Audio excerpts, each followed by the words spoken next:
So I do incredible stunts for a living. But the majority of my working year is spent practicing.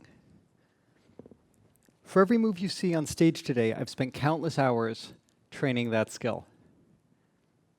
I'm a professional practicer. And as a professional, I want to challenge you to reimagine what we view as practice. See, to me, practice is everything that I do. Right now, I'm practicing how to speak normally under pressure. Yesterday, I was practicing my procrastination skills by binge-watching Netflix. We are constantly practicing something 24/7. Often when I'm performing, I'll hear someone say, "Oh, I can never do that." But what they're really saying is, my life is already full. And I don't want to give up anything in my day in order to learn what you are currently doing. And that's totally fine. We all put value in different things. But it's important to remember, in order to be better at something, we can't find the time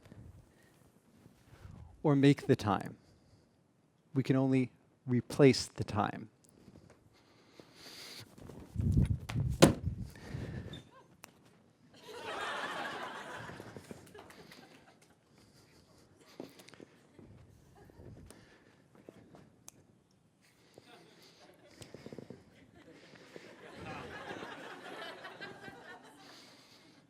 We all know with intentional, consistent practice, we can accomplish amazing things.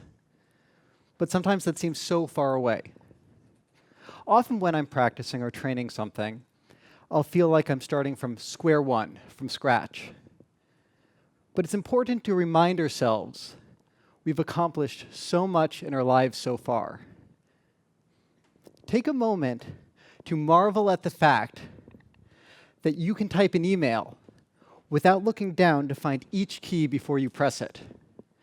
Or that most of you got here by car today, not giving a second thought to the intricate skills required to get here safely in one piece.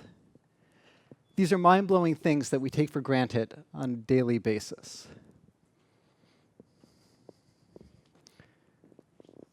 I love to hike, and I think of practice as climbing a mountain.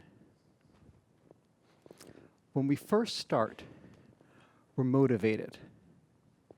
But motivation is fleeting. It will fade in an hour, a day, or a week. And we can renew it with games or shifts in perspective, but eventually it will fade. And what do you do when it does?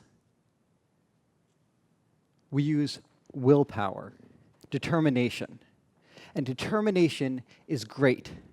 It forces us to adhere to our schedule, pushing us up our slope bit by bit. But there's no joy in it. You're just going through the steps.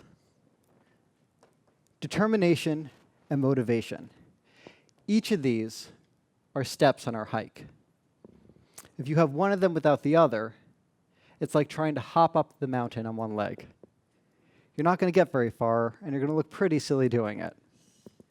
But if you can take these intentional steps, the rewards can be life-changing. I love that intentional practice is such a large part of my job.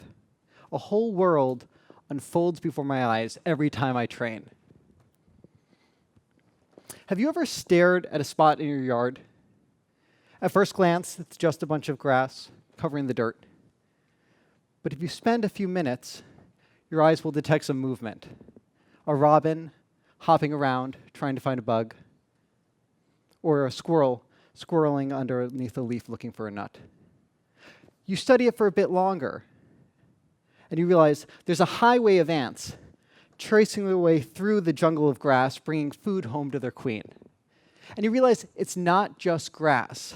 There's clover and dandelions and countless other plants covering the soil, an image constantly expanding the more you study it.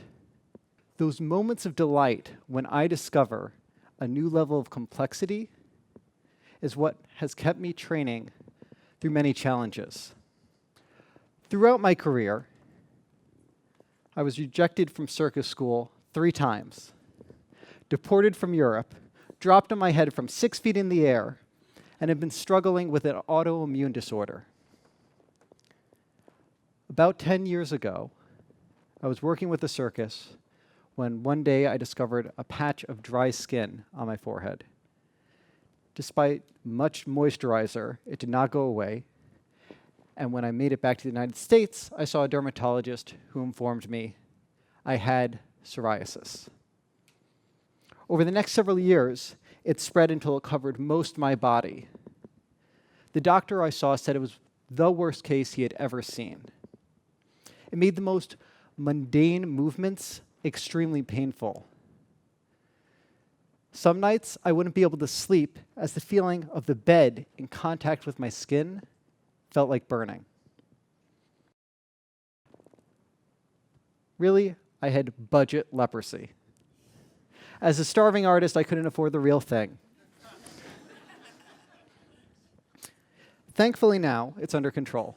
But at the time, we all know, if something hurts, you don't do it. But I did. In fact, physical practice was the thing that got me out of the house. Having something I was so focused in allowed me to forget about the pain and struggles I was dealing with. I'd like you all to try this for a second. Lift up your index finger and look at the center of your fingerprint. Now close your eyes.